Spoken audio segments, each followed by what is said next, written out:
Assalamualaikum warahmatullahi wabarakatuh.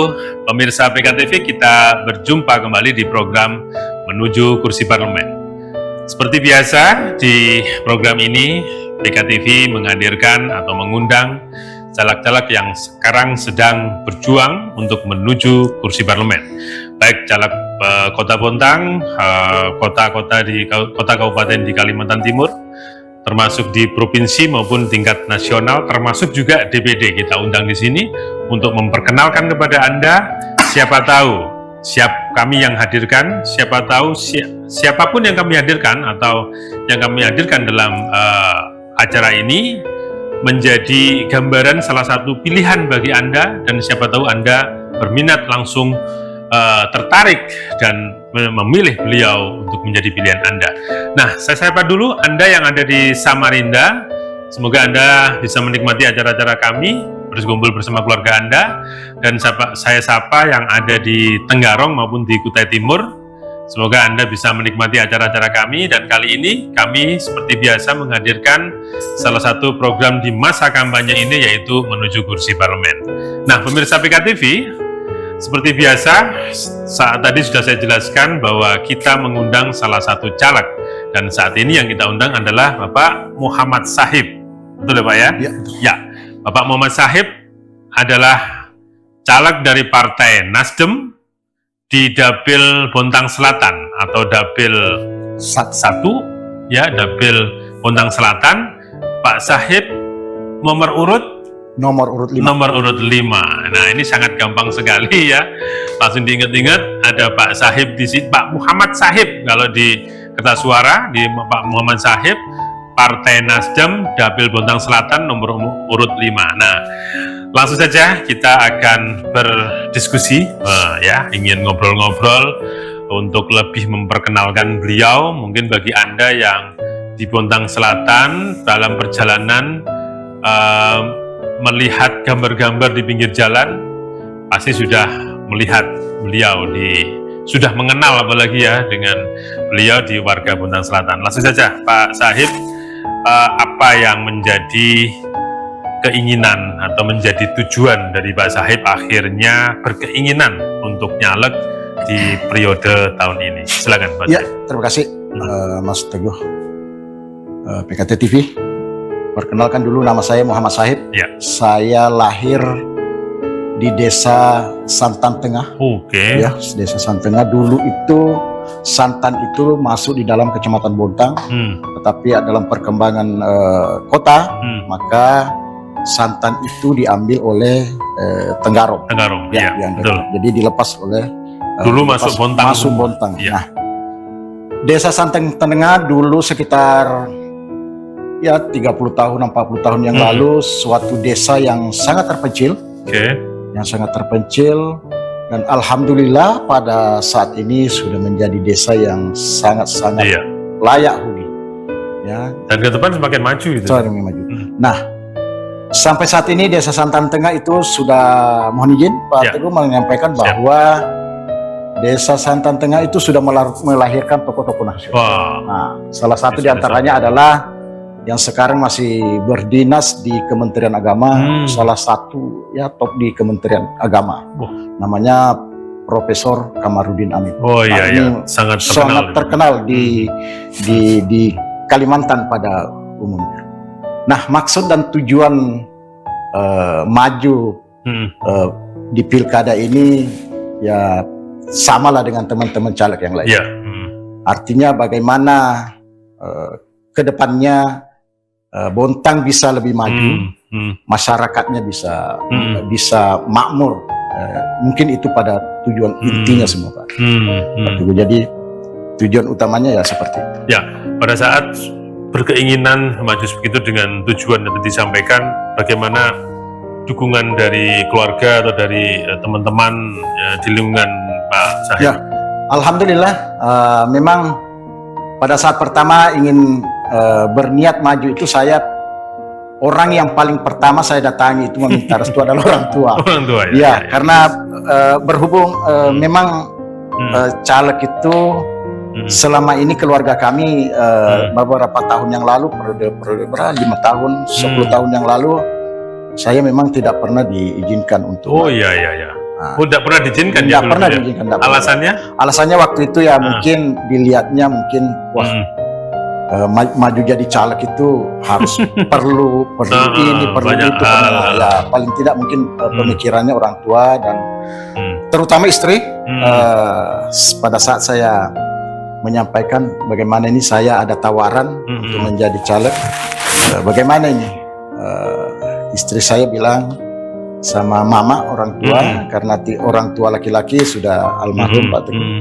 Jadi yang saya meminta support paling utama itu sama orang tua perempuan dan istri. Alhamdulillah pada saat saya sampaikan bahwa mungkin juga sudah melihat ya anaknya mungkin sudah bisa lah ikut kontestasi dalam sudah mampu lah ya, semua insya Allah seperti itu kali Pak Teguh. Jadi ya. Alhamdulillah niat ini saya wujudkan dan saya menyampaikan ke teman-teman insya Allah saya maju. Alhamdulillah. Ya, dan yang mendorong sebenarnya utama itu adalah teman-teman. Oh teman-teman ya. Teman-teman yang sangat-sangat memberikan support bahwa ayo sudah maju karena paling tidak mungkin dilihat saya ini maju Pak Teguh jadi dewan ini bukan karena banyak uang, tapi saya sudah merasa bahwa banyak teman itu yang paling utama. Iya. Ya Pak Sahib, selain tadi dorongan dari akhirnya dari teman-teman. Ya betul. Apa yang menurut Pak Sahib teman-teman itu kan mungkin sering diperjuangkan oleh Pak Sahib. Background Pak Sahib sebagai pengusaha, kira-kira menurut Pak Sahib sendiri apa yang sudah dilakukan Pak Sahib sehingga teman-teman itu merasa sangat senang Pak Sahib bisa nanti duduk di sana. Jadi begini, teman-teman itu menyuruh saya maju Pak Teguh mungkin melihatnya dari sisi bagaimana saya selalu memperjuangkan selama ini masalah tenaga kerja. Ya, itu. Ya, itu yang itu. Jadi teman-teman mendorongnya bahwa coba Kanda Ibe kan panggilannya. Coba Kanda Ibe maju jadi dewan bagaimana nanti bisa memperjuangkan masalah ketenaga kerjaan pada khususnya. Karena melihat background saya ini adalah memang pekerja Pak. Jadi pekerja bukan saja hanya bekerja di Indonesia, alhamdulillah juga sudah pernah bekerja di luar negeri. Walaupun itu tenaga buruh Pak. Tapi pengalamannya kan pengalamannya alhamdulillah. Alhamdulillah sudah juga menginjakkan kaki di luar negeri dengan dengan skill yang ada. Iya, kalau nggak salah kan Pak Bung sebenarnya Bung Sahib Bung Sahib ini ya terkenal Bung Sahib ini welder ya. Mungkin kalau nggak salah menjadi ketua welder dulu. Ya, saya pernah memegang ketua welder di Bontang itu selama 8 tahun. 2 periode. Nah, sekarang sudah menjadi penasehat saja Pak Teguh. Dan kebetulan sekarang saya sudah tidak lagi beraktivitas menjadi seorang welder, tetapi jujur saya masih cinta yang namanya welder. Saya sekarang ada usaha yang saya lakukan di Bontang. Luar biasa. Pemirsa PKTV, beliau sudah bercerita tentang background beliau yang memang berasal dari katakan adalah daerah kecil yang dulunya mungkin kita sering lewat di daerah Santan Tengah ya. Sekarang karena di sana tuh potensi ke depan itu akan menjadi daerah industri yang saya dengar. Makanya pemuda-pemudanya banyak yang sudah sampai sekelas nasional ya. Dan di sini saya kira teman-teman yang asli Santan itu luar biasa deh. Saya banyak mengenal sudah menjadi orang-orang yang sangat bermanfaat ya, berjuang dengan sektornya masing-masing yang saya tahu seperti itu. Nah, termasuk Pak Sahib ini, beliau memang menyatakan diri untuk maju memperjuangkan sekarang di Bontang Selatan. Maka Bontang Selatan menjadi daerah yang akan beliau perjuangkan terutama pada pembangunan di masyarakat sekitar. Nah, sekarang di Bontang Selatan kita bicara Pak Sahib. Potensi Bontang Selatan itu kan wilayahnya pesisir dan lain-lain. Pada saat apa yang Pak Sahib lakukan pada saat kampanye ya, daerah-daerah mana yang menurut Pak Sahib itu menjadi basisnya Pak Sahib? Ya, kalau berbicara masalah basis Pak Teguh, bahwa di Bontang itu terdapat 204 TPS. Jadi di Bontang Selatan. Jadi kalau mau berbicara basis bahwa tempat-tempat inilah yang harus semua harus dikelola. Nah, maka daripada itu kami punya strategi tertentu kepada tim kami baik itu yang kelompok pesisir kita garap, bagaimana door to door ke sana, dan untuk wilayah-wilayah PT Bada dan sekitarnya itu kan beda, karakternya beda. Bagaimana kita berinteraksi dengan PT Badanya, orang-orang di sana kan beda Pak dengan pesisir. Jadi perlakuannya berbeda. Maka ada strategi bagaimana kita pendekatan sih sebenarnya. Dan yang terlebih penting itu adalah sebenarnya bagaimana kita ini kalau ketemu dengan masyarakat itu meyakinkan. Jangan berjanji lah. Karena di masyarakat sekarang itu janji sudah tidak dipakai. Bagaimana kita apa yang diucapkan itu yang dilaksanakan. Karena kalau sudah janji-janji itu ya jujur saja Pak Teguh, setiap kami dan tim kami jalan di suatu tempat di 204 TPS itu hampir kami sudah jalani semua.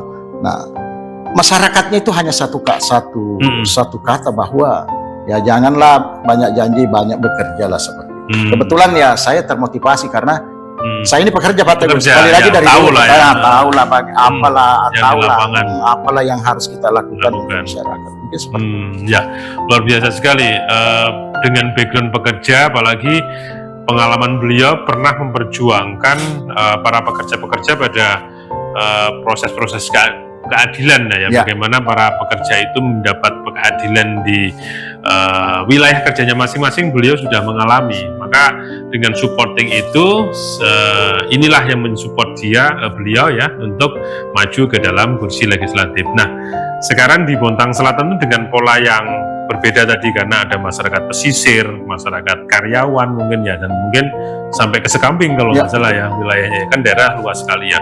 Apakah hari-hari Pak Zahib sudah mulai memetakan ya di daerah tersebut dari sisi umur deh sekarang? Ada emak-emak, ada milenial, ada orang tua. Bagaimana perlakuan dari kesekian apa? Nah, ini menarik disampaikan Pak Teguh. Memang mungkin di mana saja di Bontang Utara, Bontang Selatan, Bontang Barat sama-sama. Jadi di situ ada milenial, ada nah memang ini perlakuannya berbeda-beda. Kalau kita ke pesisir, kita harus mendengarkan dulu apa sih kebutuhan di pesisir. Seperti saudara-saudara kami yang ada di pesisir pasti nelayan. Pasti nelayan. Nah, keluhan-keluhan nelayan ini memang sangat banyak yang saya dapat selama berjalan ini hampir 1 tahun Pak Teguh. Jadi kami tidak instan ini untuk prosesnya cukup lama ya, panjang sudah hampir 1 tahun. Kami punya tim keliling, walaupun itu Bontang kecil hanya 6 kelurahan, tetapi ya kami ini berjalan sudah hampir 1 tahun. Nah, untuk pesisir itu memang kalau kita di pesisir ya pasti orang cerita masalah pesisir. Pesisir ya. Ya pesisir. Nah di situ ada masalah nelayan. Nah nelayan ini kita ini sekarang agak dilema Pak, karena untuk sumbangan untuk bantuan untuk nelayan kita di Bontang itu sekarang kan melalui provinsi. Melalui provinsi. Baik itu melalui alat tangkapnya, alat transportasinya, mesinnya dan lain-lainnya, semua yang berhubungan dengan nelayan itu pemberiannya dari provinsi. Maka daripada itu ini menarik bahwa kami nanti yang jadi dewan di Bontang Selatan atau yang 25 dewan ke depan bagaimana memikirkan bahwa kita bekerja bagaimana bisa komunikasi dengan tingkat provinsi, karena bantuan untuk nelayan dan pertanian itu sekarang dari provinsi Pak. Sebagai penyambung. Sebagai penyambungnya. Nah, jadi kalau kita nelayan kita itu yang dikeluhkan sekarang, karena sudah tidak sama dengan tahun-tahun dulu bahwa kalau kita meminta di Bontang ya tidak bisa dibantu oleh Dewan Bontang. Nah, sekarang Dewan Bontang itu harus berusaha ke provinsi untuk maju ke provinsi. Nah, saya punya strategi Pak Teguh. Saya punya strategi di Nasdem, punya strategi bahwa kami itu satu paket Pak Teguh. Nah, satu paket. Nah, kami DPRD kota harus bekerja sama dengan DPR provinsi. Ya, tujuannya adalah bagaimana nanti saya bisa bersinergi dengan provinsi, insya Allah kalau jadi, agar kiranya nanti kebutuhan nelayan dan petani ini bisa tersampaikan. Nah, itu mungkin yang perlu saya sampaikan Pak Teguh di dalam forum PKT TV ini, ya kan? Nah, untuk emak-emaknya menarik. Nah, emak-emak itu, emak-emak sini, emak-emak sana itu beda, Pak. Gitu ya. Jadi tinggal melihat kebutuhannya, karena ini kan ada emak-emak di sini kebutuhan pengajian ya. Bagaimana kita berbicara masalah pengajian? Apa kira-kira yang dibutuhkan? Pokoknya banyak, Pak. Nah, soal karyawan. Nah, soal karyawan PT Badak kita kan tidak sudah nyata di sana, sudah jadi sama dengan PKT. Kita mau berbicara ini kan mereka sudah duluan. Nah, tetapi PT Badak itu juga manusia. Nah, yang mau diajak komunikasi orangnya sana happy, enjoy dan baik. Di PT Badak itu gitu. Orangnya kita tidak tahu, tapi kalau kita sudah tahu maka melebihi daripada yang kita bayangkan. Artinya tetap kehidupan lingkungan bermanusianya itu masih sama. Jadi cuma mungkin image-nya saja bahwa dia tinggal di lingkungan dalam. Susah kita aksesnya masuk dan padahal kalau udah masuk kayak saudara. Saya sering sekali sudah ketemu dengan saudara-saudara kita yang ada di PT Badak, dan kebetulan saya juga merasa bahwa bagian dari PT Badak karena saudara kandung saya juga sudah bekerja permanen di sana. Seperti itu salah satu keunggulan Bung Zahib. Ya, pemirsa PKTV, pola yang dilakukan Bung Zahib dengan wilayah di Bintang Selatan memang sangat menguntungkan kalau dirasa perlakuannya berbeda-beda ya, sesuai dengan jenis kelamin maupun umur ya. Yang emak-emak mungkin perlakuannya seperti itu, sehingga yang sekarang menurut saya adalah pemirsa PKT pas lagi mendengarkan ini atau melihat tayangan ini mungkin langsung berpikir yang Bintang Selatan, ternyata saya sebagai mama sudah diakomodir nih keinginan Anda dengan Bung Zahib. Nah, silakan Anda punya pilihan. Kalau memang Bung Zahib ini sudah menjadi atau cocok dengan Anda, maka tidak ada salahnya Anda menjatuhkan pilihan kepada Bung Zahib. Nah, pemirsa PKTV, kita akan berlanjut dialog menuju parlemen ini setelah pesan-pesan yang satu ini, masih di menuju parlemen PKTV.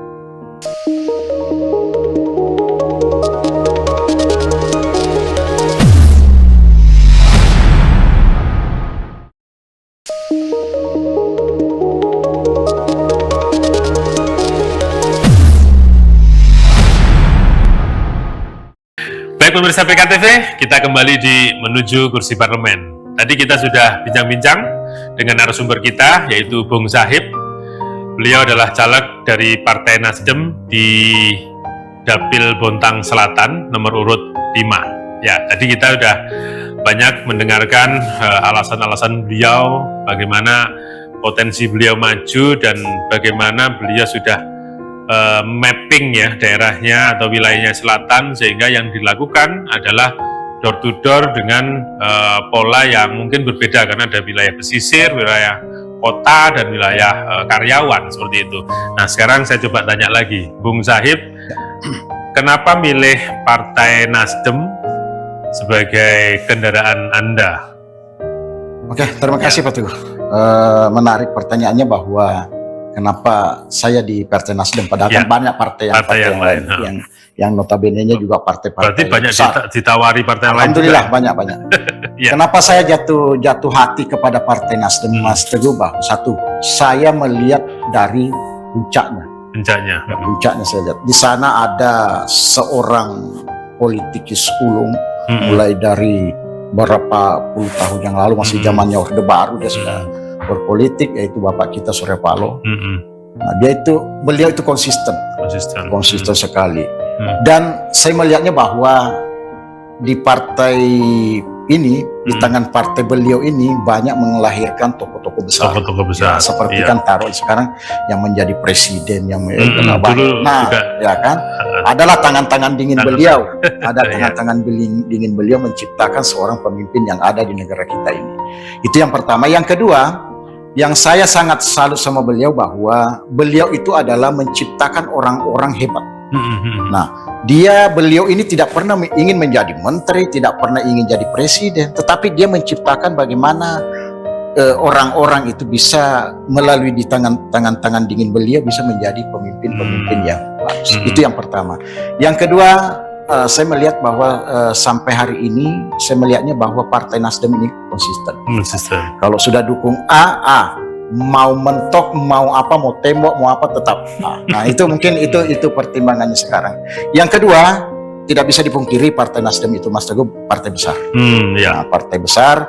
Nah, kalau partai besar artinya kita masuk di situ, kita tidak terlalu sibuk mengurusi infrastrukturnya partai. Karena sistemnya sudah jalan. Nah, tinggal kita masuk bagaimana saya seorang kader Partai Nasdem yang baru masuk di Nasdem Kota Bontang ini, ya saya tinggal bagaimana saya bisa berkomunikasi, berinteraksi dengan teman-teman yang ada di Nasdem. Nah, itu saja sih.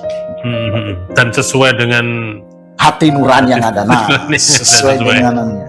Ya, pemirsa PKTV, itulah salah satu alasan kenapa Bung Syahib menggunakan Partai Nasdem dalam kendaraan politiknya, dan ternyata seperti itu alasannya. Siapa tahu memang Anda juga sama, sesuai itu mempermudah beliau untuk meyakinkan beliau untuk maju ke pileg nanti. Nah, sekarang Bang Syahib, setelah jalan tadi ya ke wilayah-wilayah tertentu, tentunya mendengarkan aspirasi masyarakat, keluhan-keluhan mereka. Apa yang mereka keluhkan yang Bung Syahib dengar sehingga nanti bisa menjadi bukan janji politik ya, mungkin yang bisa dilakukan pada saat Anda jadi nanti di Dewan.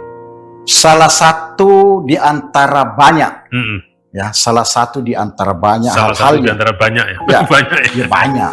Salah satu di antara banyak, Mas Teguh, yaitu tetapi yang kalau dilihat daripada persentasenya, baik itu orang tua, keluarganya mereka yang kita datangi, adalah masalah tenaga kerja. Tenaga kerja. Ya. Dan itu sesuai ya? Ya, masalah tenaga kerja. Alhamdulillah, kalau saya komunikasi dengan masyarakat melalui door to door, baik itu ke pesisir, ke lingkungan perkotaan, perumahan para karyawan, baik itu di pasar, sederhana. Bagaimana itu anak-anaknya bisa bekerja. Nah, itu semua kita ketok-ketok rumahnya, assalamualaikum, sudah ada pilihannya Bu, apa kira-kira cita-citanya Ibu mau disampaikan kepada saya kalau misalnya jadi, selalu bagaimana anak saya bisa bekerja. Nah, inilah yang perlu saya sampaikan, Mas Teguh, di tempat ini, bahwa saya punya niat, punya cita-cita bagaimana nanti kalau saya menjadi dewan, bisa menyampaikan perpanjangan tangannya masyarakat ke saya sampaikan ke pemerintah, bagaimana bisa dibangunkan BLK, Balai Latihan Kerja. Balai Latihan Kerja, karena suka tidak suka, Mas Teguh, ini kan sudah sudah nasional, bahwa global. Ya, semua orang bisa masuk. Nanti ya? Ya, apalagi KN. Semua tenaga kerja yang siap kerja itu berhak bekerja di mana saja. Nah, kenapa bagaimana saya bercita-cita ada BLK yang bisa dibentuk di semua di semua lini, baik itu mekanikal, piping dan semua, pokoknya semua. Nah, ini harus dibikin skillnya, karena kalau bukan SDM-nya sekarang yang diciptakan, sumber daya manusianya tidak punya skill, maka pasti ketinggalan. Nah, inilah tujuan kami sebenarnya juga yang saya ingin sampaikan, bahwa di Bontang ini kita sudah digelar kota industri, tetapi kan banyak pengangguran ini, Mas Teguh. Nah, setelah kita lihat kalau ada pengangguran, rupanya skillnya yang kurang. Maka daripada itu, yaitu tadi apa yang disampaikan keluarga orang tua daripada anak-anak kita yang sudah siap kerja ini adalah jawabannya bagaimana ini anak-anak bisa bekerja, bisa bekerja. Nah, pastilah di Bontang kayak PT Bada, PKT, Indomiko, PAMA dan lain-lainnya, ya pasti yang mencari yang siap pakai, Mas Teguh. Yang siap pakai, karena kalau mau di training dia masih banyak pos yang akan dimunculkan. Sementara perusahaan sekarang sudah cepat sudah mau operasi, udah operasi. Nah, itu dia tidak sempat lagi mentrainingkan orang. Maka daripada itu, ya semoga saya nanti dikasih dikasih mandat lah masyarakat Kota Bontang Selatan pada umumnya. Saya ingin menyampaikan kepada pemerintah bahwa kita akan mencetak tenaga kerja yang skill. Kita bikin memang sudah SDM-nya melalui BLK yang ada. Kita punya banyak uang di Kota Bontang. Mencetak tenaga kerja, misalnya taruhlah seperti profesi saya, Mas Teguh, adalah seorang welder. 6 bulan saja di training welder sudah bisa andal. Itu saya berani sampaikan bahwa sudah bisa siap ke luar negeri. Kalau sudah betul-betul di training sama 6 bulan. Dan itu sudah 6 bulan itu jangka yang lama. Kalau memang niatnya cepat, ini 3 bulan clear. Clear ini sudah bisa kerja di PT Bada kalau ada shutdown, kalau bisa kerja TA kalau di PKT. Tinggal bagaimana nanti disertifikasi lagi. Mungkin itu Pak. Jadi bagaimana ada BLK yang ada di Bontang, Balai Latihan Kerja.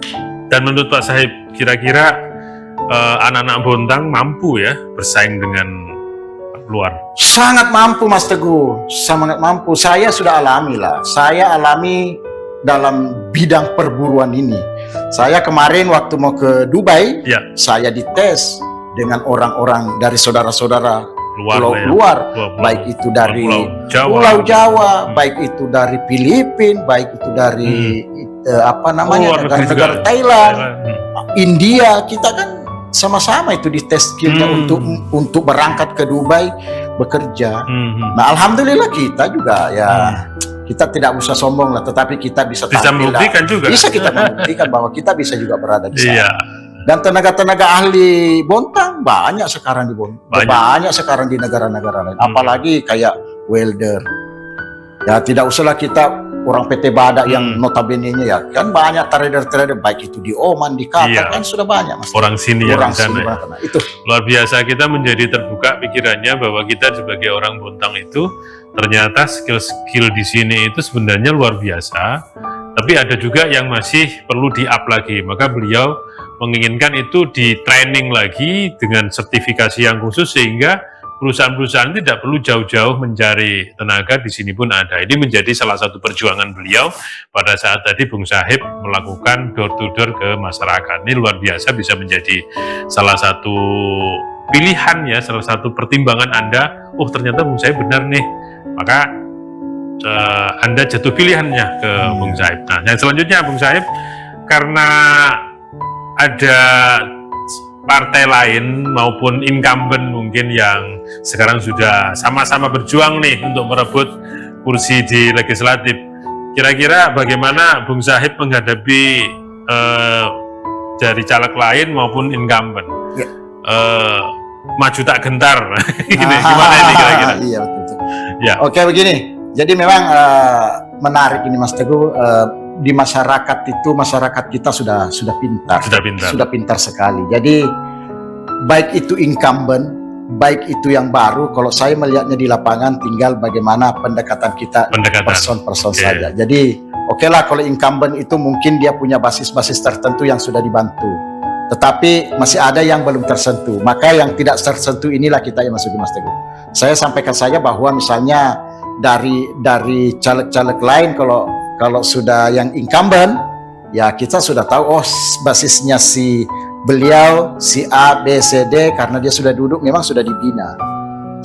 Nah kan kita tidak masuk ke ranah sana karena kita juga tahu itu dimasuki pun susah karena sudah tembok. Nah tapi masih banyak lebih daripada sekian puluh persen yang di luar daripada itu yang tidak tersentuh oleh incumbent. Ya mungkin tidak tersentuh oleh bantuannya karena kan bantuannya juga dewan yang incumbent terbatas, tidak juga semua. Palinglah yang dibantu memang orang-orangnya. Nah kalau kami ini dengan tim saya ada namanya tim SMS. Oh, apa itu SMS? Sahabat Muhammad Sahib. Nah, kan gitu. Nah, di SMS saja. Yang mau gabung boleh ya? Ya, boleh silakan. Ada namanya tim SMS. Nah, kami tim kini ingin bergerak. Jadi yang mana tidak disentuh kita yang sentuh dengan cara-cara kita yang baik lah.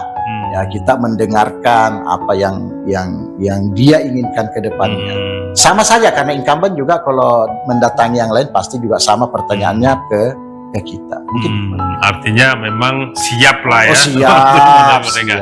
Nah Bung Sahib, termasuk ini pertanyaan terakhir mungkin, apa yang menjadi keunggulan Bung Sahib sehingga masyarakat Bontang Selatan semakin yakin memilih Bung Sahib? Saya sih mungkin kalau mau bilang keunggulan ya bisa sampaikan seperti itu. Tapi saya harus ingin menyampaikan ke masyarakat Bontang dan khususnya untuk Bontang Selatan bahwa seorang Muhammad Sahib ini Mas Teguh tidak mau berjanji yang muluk-muluk.